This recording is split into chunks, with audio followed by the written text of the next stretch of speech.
before we get to the fifth, which is the A shape in the cage. So we're at the fourth shape here, and the mighty chord action fingers would just be, so I'm going to sneak the capo up one to the F to stay in the key of C, and we're going to go with the B, the A, the F, and the second.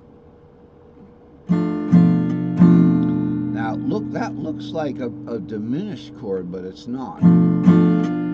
It's half diminished. We're using the tuning warp there probably to create a nice half diminished chord. So let's keep moving along, and we will work it into like musical stuff.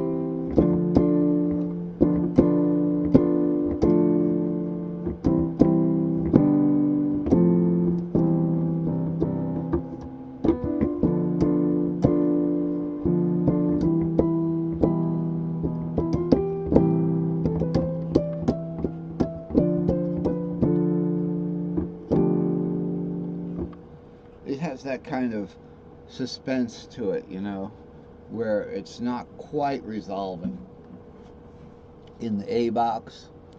Okay, now we're going to have to go up to the fifth for the A. You know, it's getting a little tight up here, you know. So we have A. The 1, 4, 5 for A is A shape. Fourth of A is D shape. Fifth of A is E shape. Alright, now the C half minor shape add a seventh isn't going to really be that easy, is it? Because we'd have to go like this for that half minor. But this is a C half minor seventh.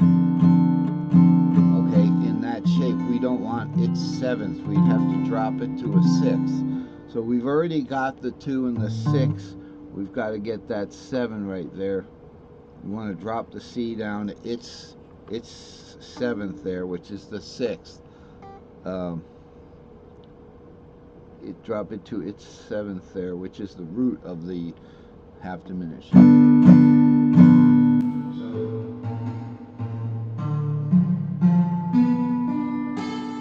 Okay, that's the A shape. It doesn't look that easy, although we just want to play the top of it and maybe hit the 2 down there. Isn't too bad. In the A shape, in the A box, that's it. It can be done. These are the mighty shapes. Now in the G box, we've got it any easier. Now we're way up here in the G box, so we have a G shaped C. Alright, then we go to a C shaped F. Nice C shaped F there. Okay, and then a D shaped G. So we can just get it like that.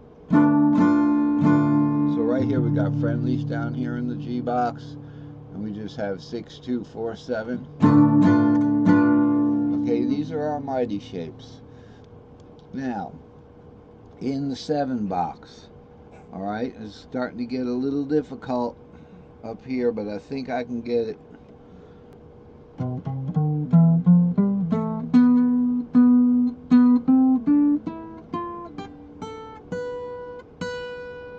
Okay, so we're going to go up this ramp. Okay, but we're not going to make it all the way up that ramp. We're just going to go up to the 7 and then let the G string ring out on the 2nd there. Okay, then we're going to go for the 6th up here, maybe with the pinky.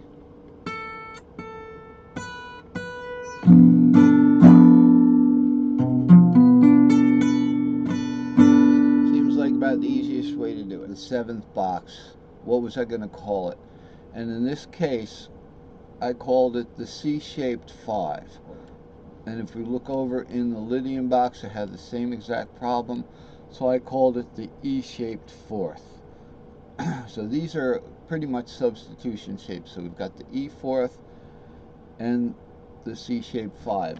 The rest of them are cage shapes, with the exception perhaps of the RE, alright, which is your basic E shape, but it is the E shape. The E shape does start on the root, because when we have our capo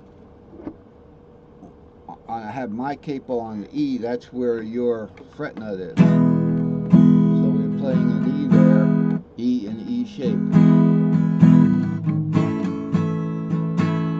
Alright, and then we can do, you know, the shape from there.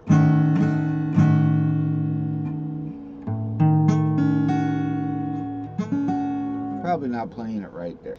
Okay, so we've gone over the mighty shapes once there.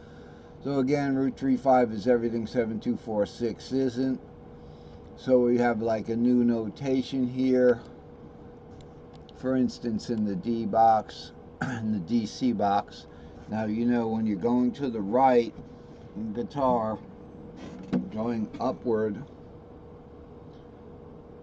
it's to my right, you're doing the word caged over and over again. So the D would be the end of the cage, and then starting the caged word again. So starting with a D shape, next thing we do is the C-shaped D. Okay, now DC bar is what?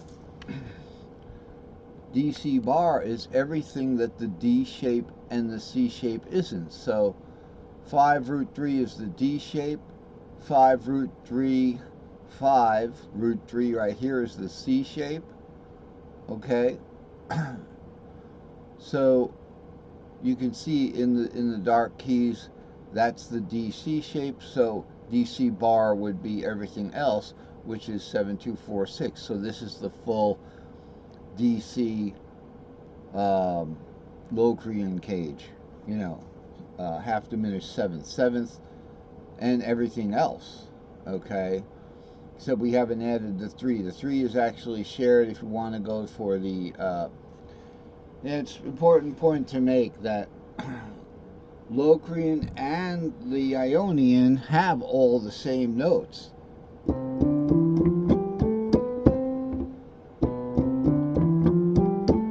They have all the same notes. Okay, so don't confuse that. The diatonics, they all use the ivories. They all use the same keys. So it's only when we're defining triads and triad sevenths that we have to get particular about which note we're going to play. And so that's what we've got, and we can pretty much move on. This helped us derive the mighty shapes. We also realized that going counterclockwise here, we're going to the 5th, that goes up in the strings. Clockwise goes down in the strings. That's important to remember. A lot of times, just because I say it once, oh yeah, and if you go down in the strings, you're going to the 4th shape, you know, but when it comes time to play music and it's time to go to the 4th shape, all of a sudden I forget that. So let's get into chart 507. Alright, so again, cage chord shape directions for long modal cages using the half diminished chord shape subs. How are we going to use the half diminished chord shape subs? Okay, well, these are the mighty shapes down here. Okay, but notice I've made bigger these shapes, and one of the reasons is to see how these work. What's C to E? C to E is like a 4th. So these substitutions, we want to start using their 4ths and 5ths relationships. Okay, so the 4th of E is A, the 4th of A is D, the 4th of D is G, the 4th of G is C, and in cage the 4th of C is the E shape. Up in the Locrian box, the 5th of the E shape is the C shape. So your reciprocals. So we have our mighty shapes. Now I've gone ahead and made, so what we were just playing, right?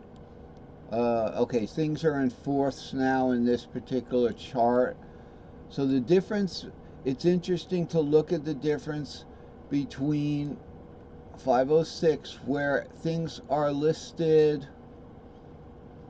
It'd be easiest to look up here. Ionian, Dorian, Phrygian, they're listed like this. Okay, and in the next chart, they're listed the other way, which is just raw fretboard. So instead of the overlay where we'd have the root cage and then the 2 cage overlaying that, it's like this now. It's not like this. Okay, because these are self-contained cages. Self-contained, no sharing. And then as if we're just looking at one big long fretboard, 5, 6, 7 root, but we're looking at the A shape there. So now we skip a letter in caged.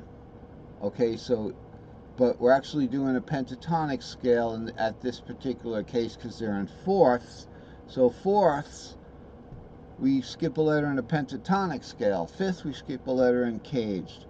So E would go to G in a pentatonic scale, skip a letter, and then we go to A, skip the C to a D, skip the E to a G. The only difference is with that breaks down with this with the Lydian right there. It doesn't work that way, but it works that way for most of the fretboard. It's just good for fretboard continuity. So let's get to what we're waiting for, the big event today. So what we got here is this. I've brought up these shapes here. We're going to do the 5th substitution, Mixolydian, no root. And we're going to do, so it can go to its 2nd or its 7th, but no Mixolydian root. So it's going to be, you know, like that. With these substitutions, we're always losing a note or two in the scale. That's why you can substitute triads and pentatonics. You can do a hexatonic substitution. When we're doing a substitution, we're losing a note in the scale, but there's still a whole lot of music to be played because a lot of melodies even are just pentatonic melody, like West Virginia.